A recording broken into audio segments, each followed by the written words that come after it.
There was a pastor at a church in Argentina, Juan Carlos Ortiz, who wrote a book called The Disciple. His church at the time was well educated. Some of them had heard 2 or 3 sermons, plus a weekly Bible study each week.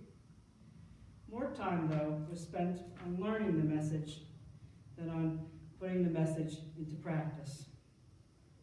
Learning all what to do and what not to do, and not necessarily living by example as followers of Christ ought to do.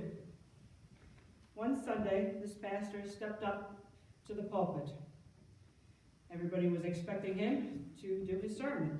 He stepped up and said, "Love one another." And then he sat back down. Everybody was quiet. He stepped up again and said simply, "Love one another." And he sat back down. For the 3rd time, he stepped up and said, "Love one another." And he sat back down. There was a man in the congregation that said to his neighbor sitting next to him, "I think Pastor wants us to love one another. Is there anything I can do for you?" The neighbor humbly admitted he needed gas money to get to work the next day. The first man took out his wallet, opened it up, and said, "Let me help you." Soon, the congregation was talking, laughing, praying, crying, and giving. They were loving one another. How powerful and simple this statement is. Love one another. And yet, it's so difficult to follow. Nevertheless, as Christians, we are called to do just that. Loving God and loving others, it's inseparable. You can't have one without the other. The very depth of God's character is to love. And as believers, our character must be a reflection of God's character. We need to love as God loves. And God loves all, each and every one of us. We can't pick and choose who to love. But we as broken people, we find some people are easier to love and others a little more difficult, especially those that have hurt us or have hurt our loved ones. Some we may see as unlovable, sinful, or even enemies. Some we feel may not even deserve love. Loving your neighbor as yourself, we all know that's not easy. 2 things are necessary: to know how to love, to know what love is, and to know that you are loved. If you can't feel love, how are you able to show it? God knows He loves us deeply and unconditionally. He's the source of our love.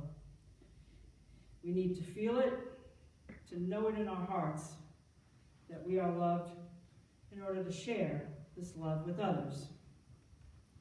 And what does loving your neighbor mean?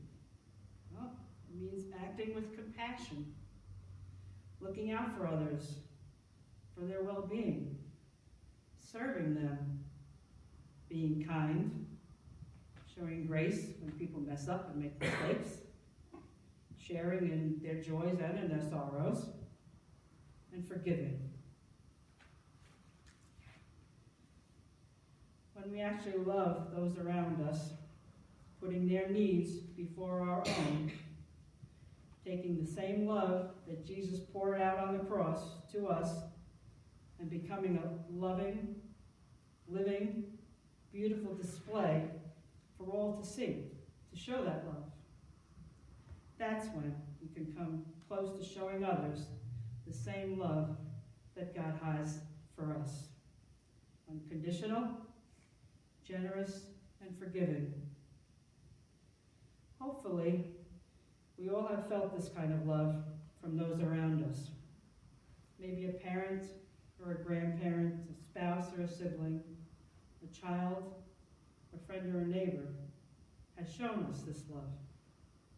If so, we might just have a hint, just a small little hint of the love that God has for us.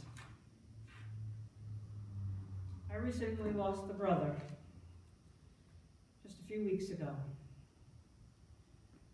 Frank, to me, was a combination of both my parents. He had the kindness of my mom, the strength of my father.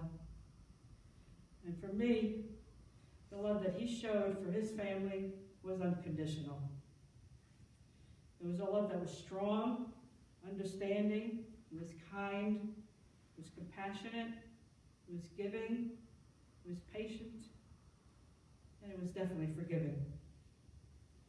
It didn't matter what you had done or what you didn't do, he was there for us. He was there for me, my siblings, his children, his grandchildren. If you needed his help, comfort, or support, he was right there doing all he could to make things better. If any of us have felt this love from another, or have shown this love to someone, just imagine the love that God has for each of us. It's beyond all that. A love that has no bounds, no limits, no conditions. We need to each feel that love. We need to take that love and share that love and show that love. We need to be kind and compassionate and considerate, patient, forgiving, and loving. We need to do that for ourselves, for each other, and the world. And we all know the world desperately needs that kind of love. And I pray for each one of you that you may be the love that heals, that's unconditional, or come close to that as you possibly can. May you know this love.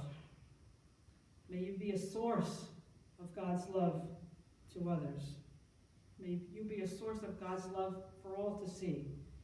May you be the light that shines in someone's darkness. May you be the light that shines throughout the world to show others how to love, how to be loved, how to accept love, and give love.